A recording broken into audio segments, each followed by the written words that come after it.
Živjo vsem in dobrodošli. Ste kdaj pomislili, da so največje zgodbe v resnici skrite v tistih najmanjših, najbolj vsakdanjih stvareh? No, danes bomo razkrili prav to. Te neverjetne povezave, ki se skrivajo v naših življenjih in povezujejo čisto vsako našo odločitev s celotnim planetom. Poglejmo si torej, kako je v resnici vse povezano. Pa začnimo z nečim, kar vsi poznamo, recimo s kosom pice. Ja, na prvi pogled je to samo obrok, nekaj za podzob. Ampak, če pogledamo malo bolj podrobno, ta pica v resnici pripoveduje veliko večjo zgodbo. Zgodbo o našem planetu. Kako je to sploh mogoče? No, pa pomislimo skupaj. Odkot so prišle sestavine, koliko vode je bilo recimo porabljene, da so zrasle in kaj se zgodi s tisto škatlo, ko pice zmanjka? Odgovori na ta vprašanja nas bodo popeljali na eno res presenetljivo potovanje. In to potovanje se začne tam, kjer se naš obrok konča.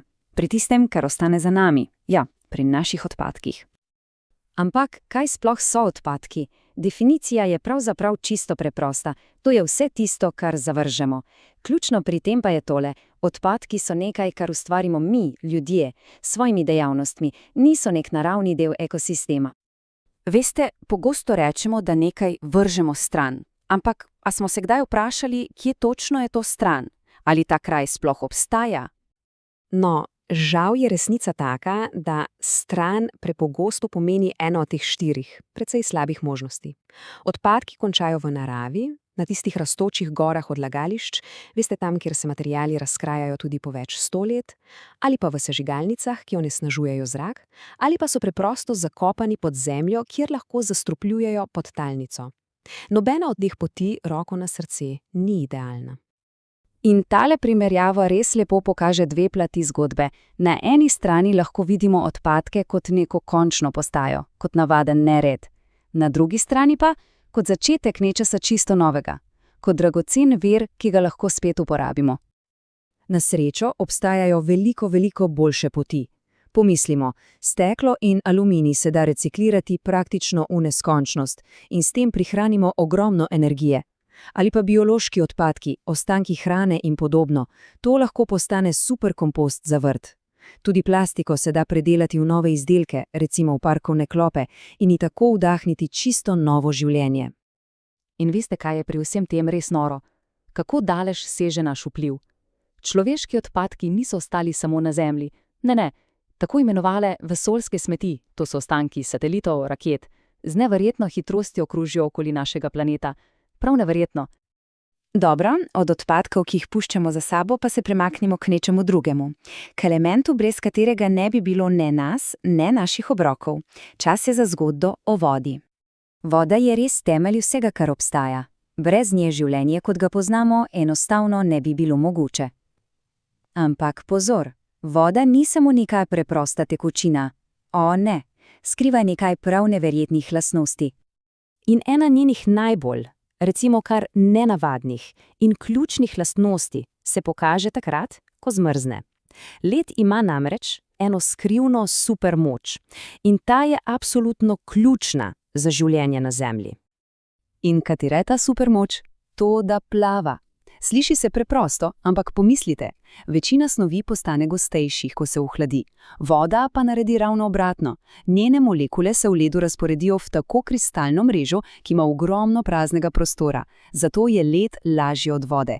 In prav to omogoča, da življenje v jezerih in rekah preživi tudi najhujše zime. Voda na našem planetu je pravzaprav nenehno v gibanju. Skozi izhlapevanje, pa potem kondenzacijo v oblake, padavine in na koncu zbiranje v rekah in oceanih ves čas kroži. To je, če dobro pomislimo, en ogromen, naraven sistem recikliranja. Ampak ta popoln naravni krog je seveda ogrožen, in sicer zaradi človeškega onesnaževanja. To lahko spremeni čiste, bistre reke v okolja, ki so nevarna za življenje. Zato smo morali zgraditi sisteme, kot so čistilne naprave. Te pravzaprav pomagajo naravi, da se voda očisti, preden se spet vrne v okolje. In s tem smo, poglejte, sklenili krog. Od odpadkov, ki nastanejo po obroku, preko vode, ki je nujna za pridelavo hrane, se zdaj vračamo k tistemu, kar vnašamo v svoja telesa. Zakaj? ker vsa ta skrb za čisto vodo v naravi doseže svoj vrhunec na enem samem ključnem mestu – znotraj nas. Ja, zdravje planeta in zdravje naših teles sta absolutno neločljivo povezana. In ključ do našega zdravja? Uravnotežena prehrana. Gre preprosto za to, da telesu zagotovimo vse tiste gradnike, ki jih potrebuje, da lahko optimalno deluje. To so recimo beljakovine, ki gradijo mišice, pa ogljikovi hidrati in maščobe, ki nam dajejo energijo, in seveda vitamini, minerali in voda. Ti skrbijo, da vsi procesi v telesu tečejo tako, kot morajo.